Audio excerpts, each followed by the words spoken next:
I ran into this last week. Here's what fixed it for me. If you're looking to download your account statements from Afterpay, follow these simple steps. Step 1. Log into your account. Start by visiting the Afterpay website or opening the app. Enter your login credentials to access your account dashboard. Step 2. Navigate to account settings. Once logged in, look for the account settings option, usually found in the top right corner of the screen. Click on it to proceed. Step 3. Select statements. In the account settings menu, find and select the statements option. This will take you to a page where you can view past statements. Step 4. Choose the statement period. You will see options to select the date range for the statements you want to download. Make sure to pick the correct period to get the right information.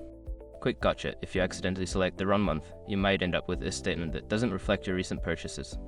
Step 5. Download the statement. After selecting the desired period, look for the download button. Click it to save the statement to your device in PDF format.